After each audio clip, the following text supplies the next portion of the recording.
Hello everybody, Joel here at importsauce.com, and today we wanted to take a close look at the Silver Project's adjustable camber top hats for the Volvo P1 platform. Stick around.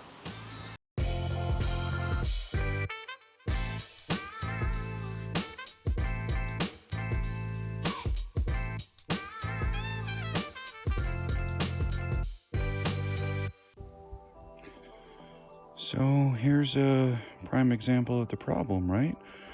We have our rear tire here on the left. We have our front tire here on the right, and it's actually a lot worse than I think it or originally thought it was when you do a side-by-side comparison, right?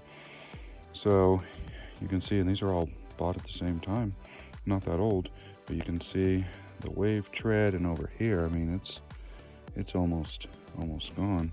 Inside, I mean, that's essentially not safe to even drive on. I mean, even right there, the tread patterns don't even look the same. They're so worn. So, you know, in hindsight, finding a solution earlier would save some money. I'm going to put these tires here on the back just until I can get 2 replacements. These are essentially, and with all-wheel drive, you're supposed to replace them all. Tires, same tread, same time, you know, all that.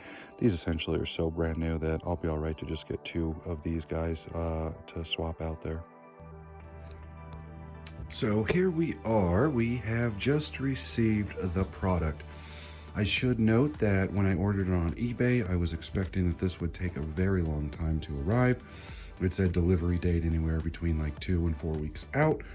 This came from Poland. It made its way to Southern California in 3.5 days. So I ordered it Monday. It arrived Thursday.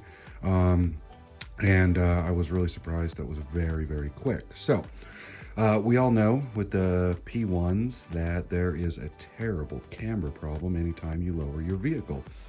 There aren't too many options available stateside. These are available through some local retailers, but I figured I would go directly to their online store. They have a website and they have an eBay store, and there are 2 different options as we noted before. The one that we went with is the plus or minus 2 degrees. So just looking at the construction initially, if we compare it to a brand new stock top hat, we can see that the mount points or the rubber is exactly the same there. And we know that the stock one swivels as well as the Silver Project swivels as well. The problem is that once you lower your car, these are not adjustable and there's no adjustments on the front. So we are eating through tires. We've been eating through tires for a long time, and we have 19-inch low profiles, so those are very expensive. So finally I said, let me start looking around and found these. So we can see that once you mount it up the same way, it comes with a new locking nut for the top of the strut shock assembly. That's going to go in as normal. And then it looks like what the adjustments are going to be is once you put this in, right, these are going to have the studs that come up as opposed to the factory Volvo that have the bolts that go down through the top. So what's going to happen is we are going to mount it up the same way, and then once it's on there, what happens is once you tighten these down, these nuts that go on here, that is actually going to lock in this top black plate and crunch it down to the bottom plate, and that is what holds it into place. So when you're doing your alignment or at your alignment shop, it's going to be in, and they're just going to simply have the nuts off or just very not completely tight. And once it's on the alignment machine, they'll be able to grab the entire assembly of the shock spring and then kind of pull it out or pull it in. And then once it's locked in on where the alignment machine says it's good, that's when they're going to go ahead and torque these down. It's going to sandwich everything together and hold it into that place. When we're at the alignment shop, we may ask them if these notches have anything to do with anything, or they're strictly just for looks, right? So it does say plus or -2 degrees. One logically would think, okay, well, the middle is 0 and then 1 degree, 2 degree, or the other way. But it may just be for looks, because essentially you're going to grab the assembly and you're going to pull it out or push it in, probably pull it out to set that camber. And essentially when the alignment machine says that it's in the green, that's when you're going to go ahead and torque these down. And essentially you can't see these anyways once you are underneath, or once this is bolted up, right? This is going to be just the 3 bolts that, or the studs that are exposed there. And essentially you can't lock this in until it's in place as well. So I don't know how much functionality these little things provide. Other than that, really solid construction. I think that it's got some good weight to it. It's definitely, you know, meatier and more solid than what we can feel the stock one is. The one thing that we did notice is the height. If you look side by side, we can see that with these top lock plates that we are just a smidge over where the factory one is going to be, which leads me to believe that essentially the spring is just going to be compressed by that much more. And other than that, I don't think that we're going to have an issue. So we'll go out to the car, we'll take a look at the install on this. It's going to be pretty similar to either putting your lowering springs on or just replacing your shocks. And then we'll see if we can do kind of an adjustment by hand to eyeball before we drive it over to the alignment shop. Okay, we were about to get under the car and then I realized, wait a minute, we didn't get any nuts. So maybe for the Ford MK3 application, it may have a top hat that has the studs, whereas on the Volvo application, as you know, we have the bolts that go down. So hardware store, I got 6 of these, 1, 2, 3, 4, 5, 6, 8, or I'm sorry, M8 by 1.25 is what you need. I went ahead and got 6. We do have the factory strut sway bar up top, which does utilize 2 nuts, but I don't know if the thread was the same, so I went ahead and got 6. We'll report back on that when we do the install about compatibility with the Volvo P1 factory strut bar as well. So we have the strut shock assembly out.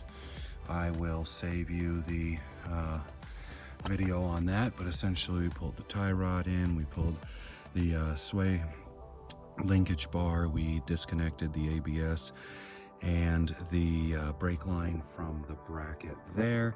We went up top, pulled the strut bar off, pulled off the single bolt, and then also the strut tower mounting bolts. We did check and the strut tower nuts are also M8 by 1.25, so we actually didn't need to buy 6, but an extra $1 or $2 at the store. So next we're going to pull our center bolt.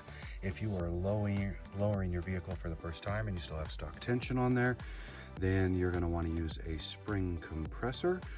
We found that once we had our Eibach lowering springs on there, that there really isn't that much tension anymore, where we can pull that nut off without this thing exploding in our face. But again, if you are stock height, spring compressor to keep everything in control. So we'll pull that off and then get this new one on and then report back.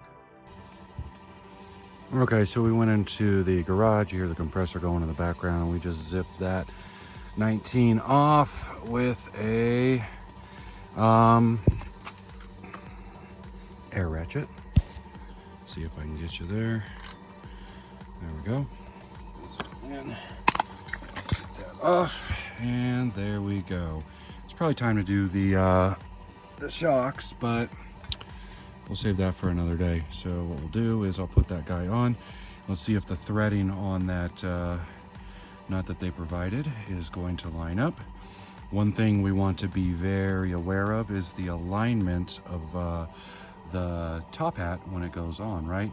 So the up and or the back and forth adjustment inside of there should be going, let's say, driver side, passenger side, back and forth out. So we want to make sure that when we put this guy back up in there, that those adjustments are sliding that way. You don't need a front to back adjustment, you need an in to out. So I'll put this guy on and come back. Okay, so we are suited back up.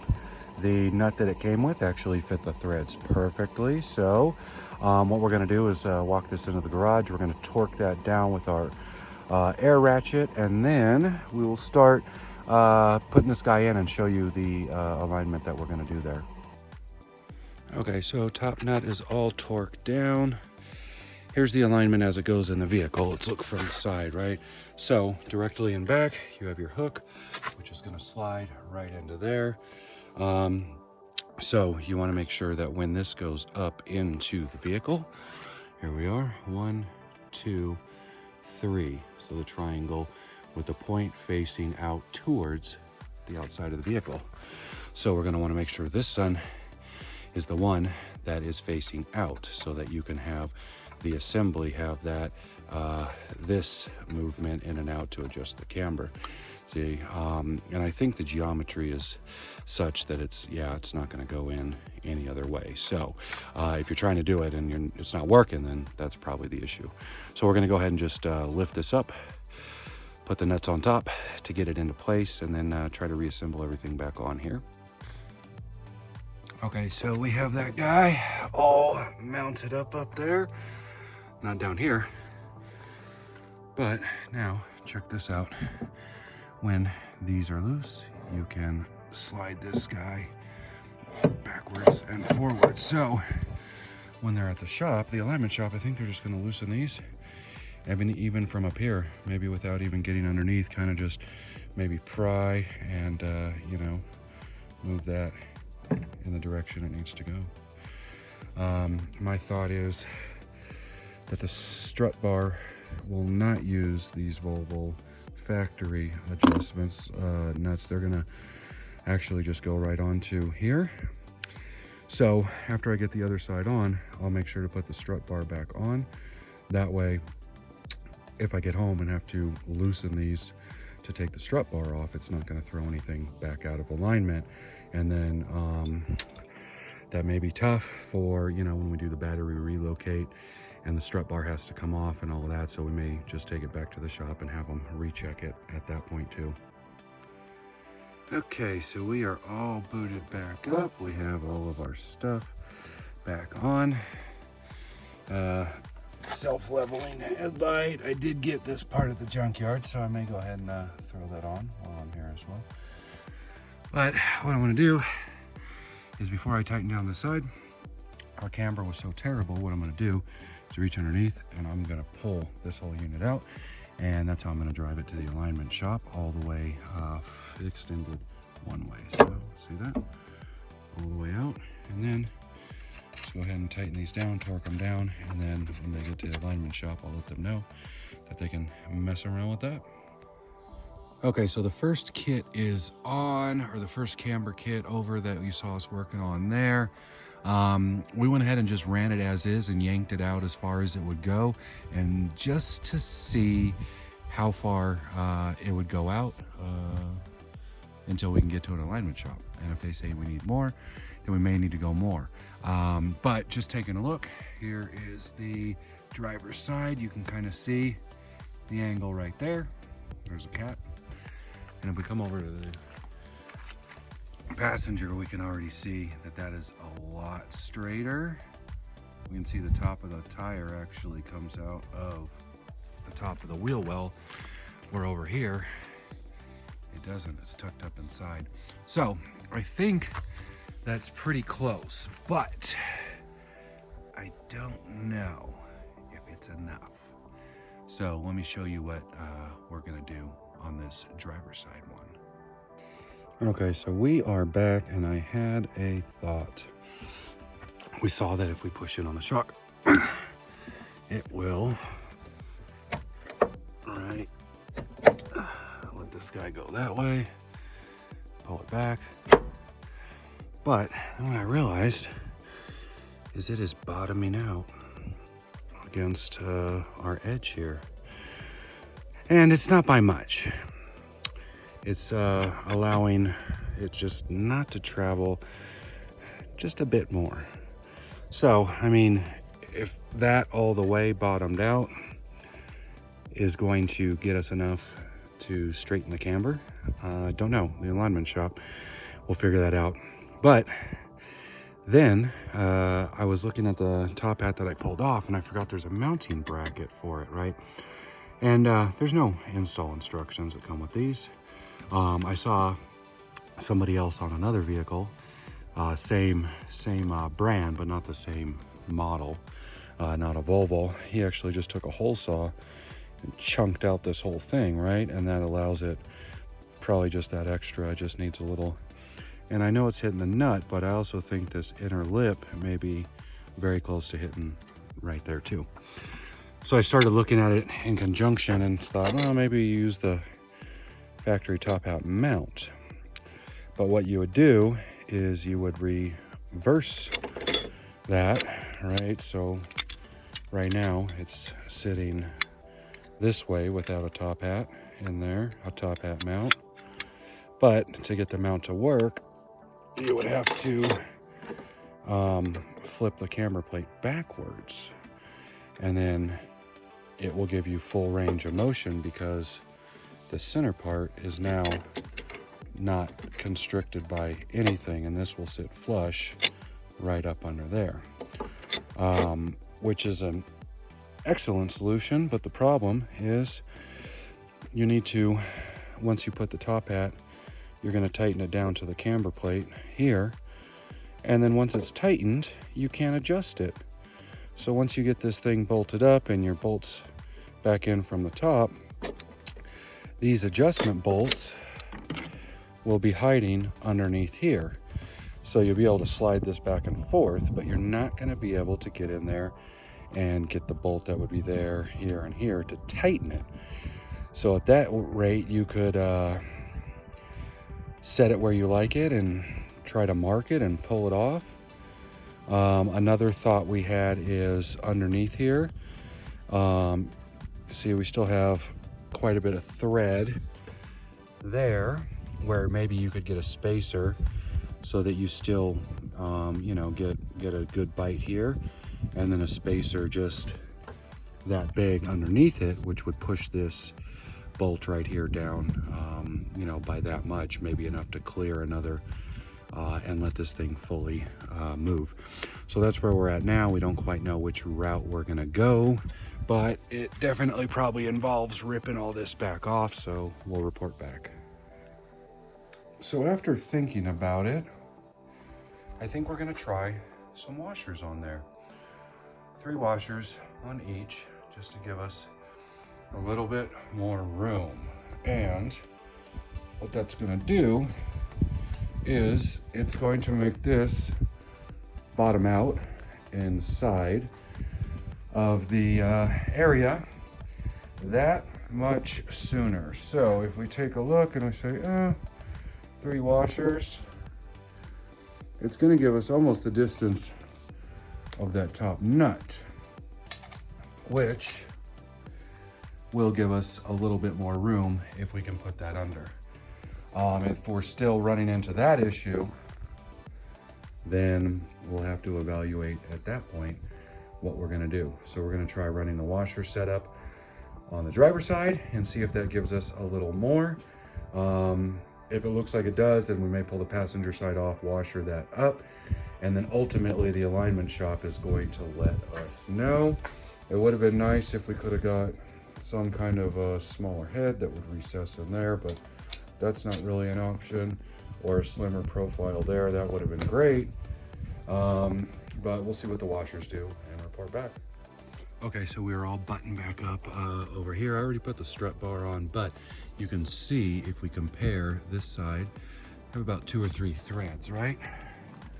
If we come over here, obviously we have 4 or 5.